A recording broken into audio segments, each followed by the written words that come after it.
En este video, el ya conocido Ben Shapiro conversa con una joven que le cuestionó acerca de la prohibición de libros en escuelas públicas. Mira el video completo y dime qué opinas. Hi, I'm Anna. I fundamentally disagree with most of your opinions and beliefs. Thank you for coming anyway. I appreciate it. Thank you.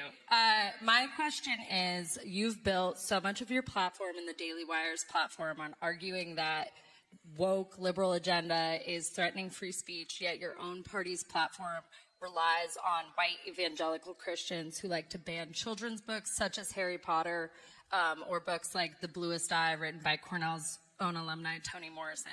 How do you reconcile censorship within your own party and your own claims that you support free speech so fully, or are you just arguing against ideas that you disagree with? Okay, so I will leave aside my critiques that I won't leave it aside. Toni Morrison's one of the most overrated authors of our time, but I don't know if I think that means she needs to be banned, though. It's irrelevant to the conversation. I just couldn't resist. I have a long-standing dislike for Toni Morrison's work, but that's a different thing.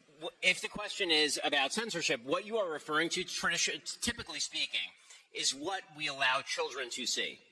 Free speech rules do not apply across the board with regard to children. Okay, there's no state in the union that, for example, bans you from buying a book from Amazon from Toni Morrison. It doesn't exist. Okay, I live in Florida, which is supposed to be like case 1A of censorship. I can get any book I want. I can say gay all the time there. It's actually fine. It's totally fine. I live there. It's fine. It happens all the time. What is actually happening is that when you have a school library, local people who go to the school and the school board set the standards as for what they wish to allow their children to see in the library. That seems perfectly appropriate to me. That is not a violation of free speech any more than it would be a violation of free speech to suggest that, for example, a sixth grade library not include Playboy or not include Larry Flint. Okay, whatever. What about Harry Potter? What about Harry Potter? Meaning that if you want evangelicals ban Harry Potter. If you want to send your kid to a school that allows Harry Potter in the library, by all means do so. My kid's school does include Harry Potter in the library. It's a free country. That is not the same thing as banning Harry Potter. Banning Harry Potter would be to say that you cannot, under penalty of law, you cannot disseminate Harry Potter in, say, the state of Alabama. And if you sell it in the state of Alabama, they will prosecute you and put you in jail. It is a dramatic misnomer to suggest that, and I like when people use Harry Potter as the example because, honestly, like name the list of schools that are banning Harry Potter. I can name you a list of schools that is much, much longer that's banning, say, genderqueer for fourth graders, which seems totally appropriate to me. I think that risque sexual content that countenances a wide variety of sexual mores is not appropriate for fourth graders, and I don't see what's even remotely arguable about that.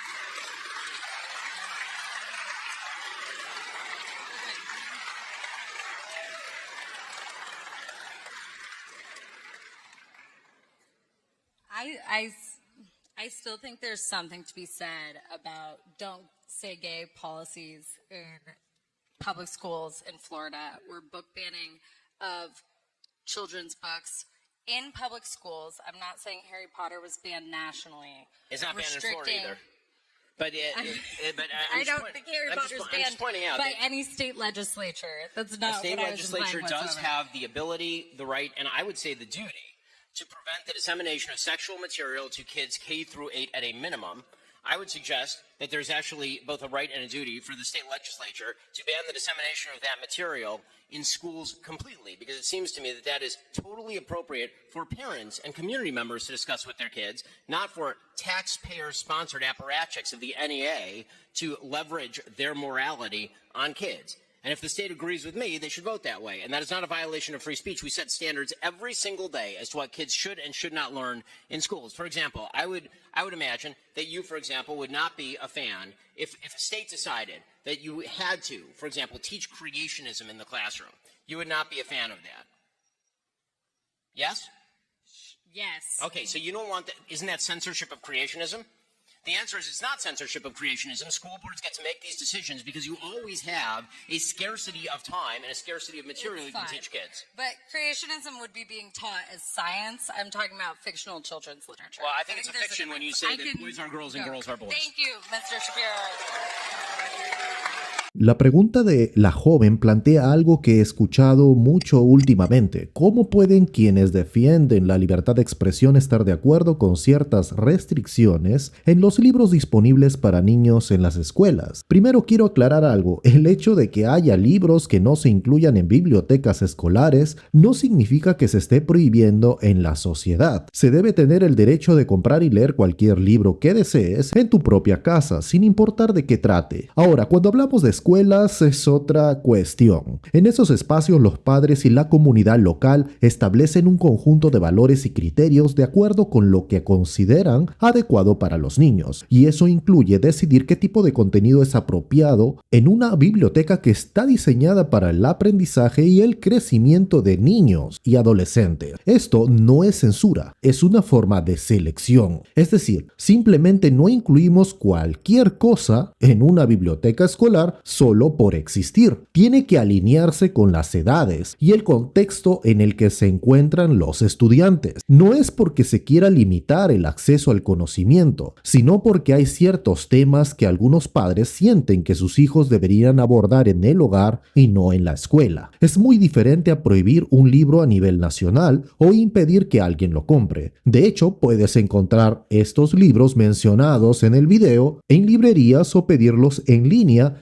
sin ningún problema. La verdadera discusión aquí es que no estamos hablando de censura, sino de derechos de los padres. Los padres tienen el derecho y el deber de decidir qué ven y aprenden sus hijos, especialmente en temas que implican cuestiones morales complejas. Creo que a veces confundimos esta intención con una supuesta censura, cuando en realidad se trata de que la comunidad y las juntas escolares hagan un esfuerzo por proteger a los niños de contenido que consideren inapropiado para su edad. Al final, la libertad de expresión sigue estando intacta. Nadie está prohibiendo que los adultos accedan a estos materiales o que se lean en otros contextos. La pregunta debería ser, ¿es justo que todos los padres y miembros de la comunidad tengan que aceptar que sus hijos tengan acceso a contenido con el que pueden no estar de acuerdo solo porque a alguien más le parece adecuado? Este es un tema que merece reflexión y es necesario entender que proteger a los niños en entornos escolares no es incompatible con respetar la libertad de expresión en la sociedad en general. ¿Y tú qué opinas? Déjamelo saber en los comentarios. Y aquí culmina este video. Si te gustó, puedes darle like, comenta el video y compártelo. Asimismo, si te gusta este tipo de contenido, suscríbete a mi canal. Tengo muchos más videos similares que podrían gustarte muchísimo. Muchas gracias. Hasta luego.